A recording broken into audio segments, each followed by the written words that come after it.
নমস্কার বন্ধুরা, সীমাস রান্নাঘরে চলে আসলাম প্রতিদিনের মতো। তো বন্ধুরা, তোমরা সবাই কেমন আছো?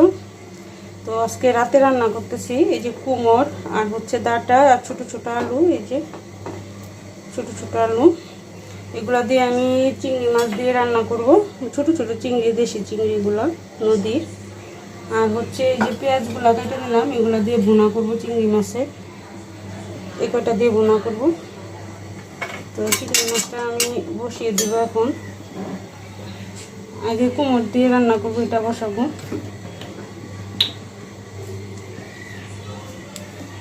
আমি দুই পাশে দুই কড়াই বসায় রাখছি, দুইটার মধ্যে একটার মধ্যে ভুনা করব আর একটার মধ্যে হচ্ছে কড়াইটা মানে বসায় রাখছি অনেকক্ষণ ধরে, কালো হয়ে গেছে।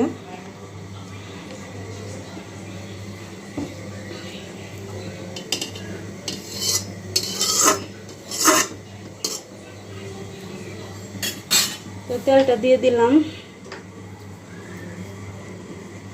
এটার মধ্যে হচ্ছে কুমড়, ডাঁটা, আলু দিয়ে চিংড়ি মাছ দিয়ে রান্না করব। একটা পেঁয়াজ আর কাঁচামরিচ দিয়ে দিলাম। পেঁয়াজটা আমি হালকা করে ভেজে নেব, এটা ভাজা করতে থাক। এই কড়াইতে আমি চিংড়ি মাছ ভুনাটাও বসিয়ে দিব। দিয়ে দিলাম তেল,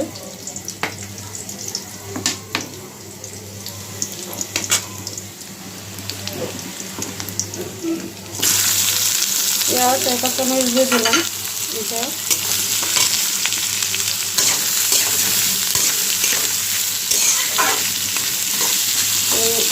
চিংড়ি মাছ ভুনাতে এগুলো একটু ভাজা হতে থাক। আর এদিকে আমার চিংড়ি মাছ দিয়ে যে কুমড় আলু ডাঁটা দিয়ে রান্না করবো, এটা বসায় দিব।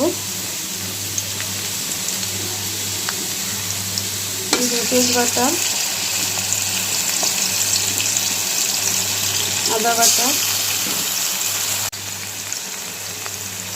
জিরার গুঁড়া, ধনিয়ার গুঁড়া, হলুদের গুঁড়া,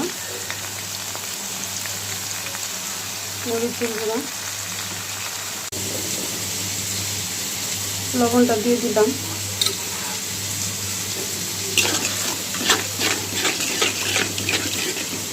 মশলাটা একটু ভালো করে কষিয়ে তারপরে কুমড়, ডাঁটা, আলুটা দিব। এর মধ্যে আবার চিংড়ি মাছটা দিয়ে দিব। এই যে একটা চিংড়ি,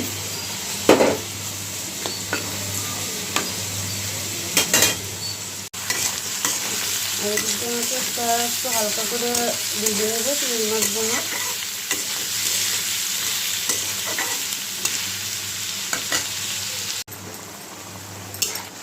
তো মশলাটা আমি একটু ভালো করে ভেজে নিলাম। এখন ডাঁটা, ছোটো আলু আর কুমড়টা দিয়ে দিলাম।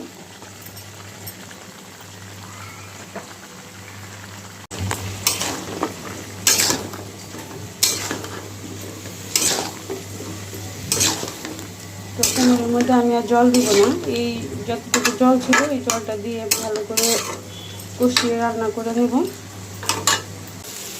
এদিকে পেঁয়াজটা আমার হালকা ভাজা হয়ে গেছে, এখন আমি এর সাথে চিংড়ি মাছগুলো দিয়ে দেবো আর একটু ভেজে নেব।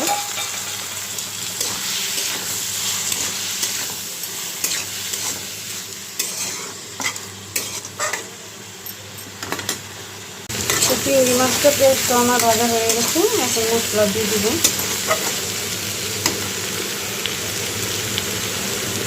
তো পেঁয়াজ বাটা আমি বেশি দিব না, অল্প, যেহেতু আমি পেঁয়াজ দিচ্ছি অনেকগুলো। বেশি দিলে আবার বাটা মিষ্টি মিষ্টি হয়ে যাবে। লবণ,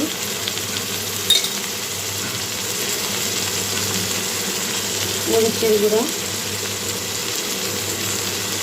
জিরার গুঁড়ো,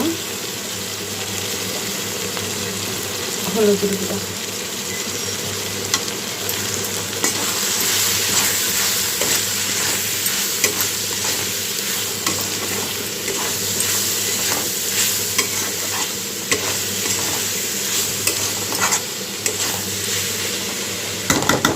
মশলাটা একটু কষিয়ে আমি অল্প একটু জল দিব। মশলাটা আমার ভাজা ভাজা হয়ে গেছে, কষানো। এখন জল দিয়ে দিব।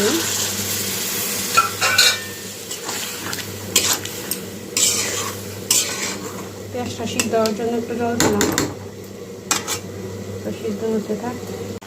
এদিকে কুমড়ো আলুটা জল উঠছে, যত জল উঠছে এই জলেই হয়ে যাবে ডাঁটা আর কুমড়টা সিদ্ধ। এই যে দিকে আমার চিংড়ি মাছ ভুনাটা হয়ে গেছে, এখন নামিয়ে নেব। ধনে পাতা দিলাম না, ধনে পাতা দিলে আবার বর খায় না, এই জন্য দিইনি। ধনে পাতা দিলে ভালো লাগতো। কুমড়টা হবে আর একটু, এখনো হয়নি।